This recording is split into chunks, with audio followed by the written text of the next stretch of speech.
میں پیش حکومت نے کیا، ہم نے تو ووٹ دیا اور پھر وہ پاس ہوا۔ اگر وزارت تعلیم کے تحت ڈائریکٹریٹ کے اندر رجسٹریشن کا کوئی تذکرہ نہیں ہے، ہمارا کیا قصور ہے اس میں؟ ہم نے تو اس میں کوئی مداخلت نہیں کی تھی۔ ہمارے سامنے تو ہمارے منشا کے مطابق ڈرافٹ آیا اور ہمارے منشا کے مطابق ڈرافٹ پر ہمیں کوئی اعتراض نہیں تھا، چنانچہ وہ پاس ہو گیا۔ اس کے بعد شور مچایا گیا کہ پھر ہم کدھر گئے؟ تو جب ہمارے سامنے یہ بات لائی گئی کہ بھئی وہ مدارس تو چیخ رہے ہیں، تو ہم نے کہا کہ چونکہ ہم اصولاً اس پر پہلے ایک اتفاق کر چکے ہیں، تو آج بھی ہم اسی پر اتفاق کریں گے کہ مدارس کو اختیار ہے ادھر جائیں یا ادھر۔ ہم نے نیک نیتی کے ساتھ کہ ایک دفعہ ہمارا ہاں ہو چکا ہے، اب اس ہاں سے ہم دوبارہ پسپائی نہیں اختیار کریں گے۔ اب ظاہر ہے یہاں اس بات کو ہمیں سمجھنا ہوگا کہ مدارس کے رجسٹریشن کے حوالے سے قانون متوجہ ہے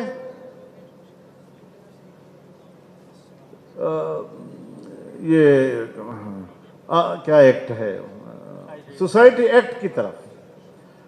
ضمناً بعد میں ان کو شامل کیا گیا، اور ہمارے حوالے سے کوئی ابہام موجود نہیں ہے۔ چنانچہ آرڈیننس آیا، اس میں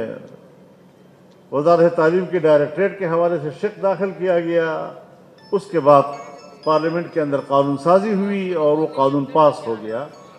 اب عملاً ابھی تک صرف اسلام آباد کے ایریا میں وہ قانون موجود ہیں، صوبوں میں قانون سازی نہیں ہے۔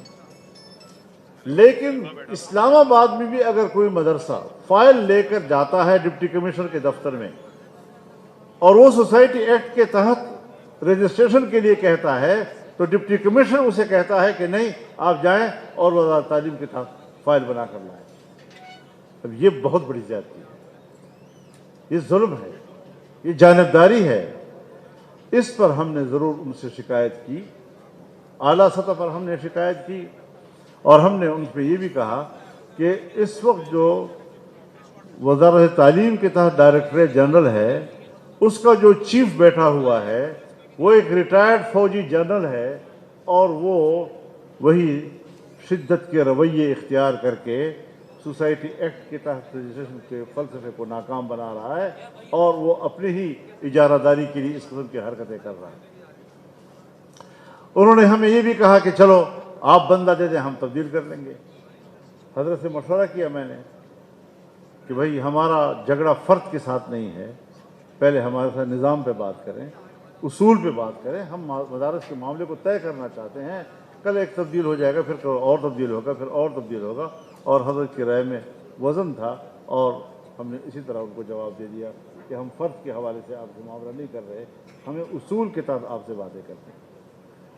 بہرحال ابھی تک وہ ساری صورتحال جس طرح آپ کے سامنے بیان کی گئی وہ الجھی ہوئی ہے اور وہ آگے نہیں بڑھ رہے ہیں، لیکن ہم بھی اپنے موقف پہ پوری طرح مضبوطی کے ساتھ قائم ہیں۔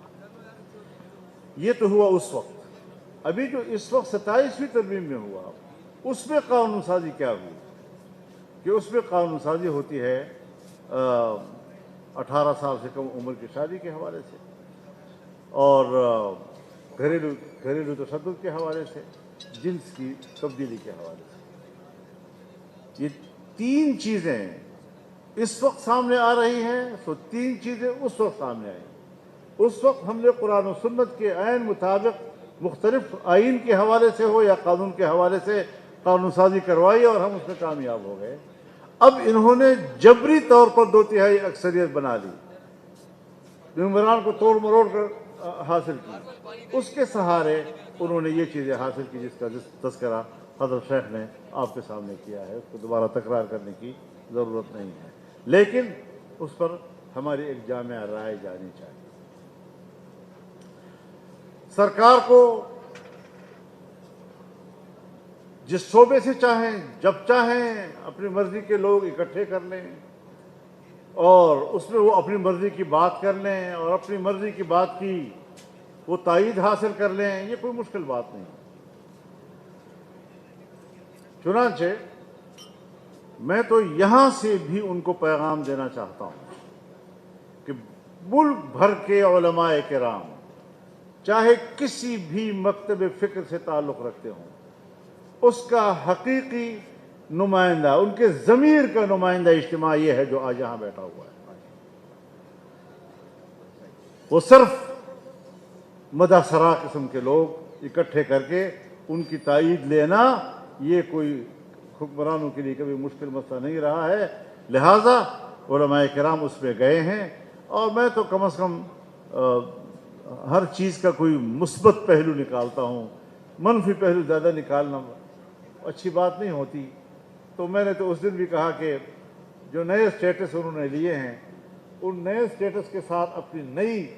ذمہ داریوں کا آغاز انہوں نے علماء کرام کے اجتماع سے کر لیا ہے، تو نیک فال ہی ہم اس کو نکالیں۔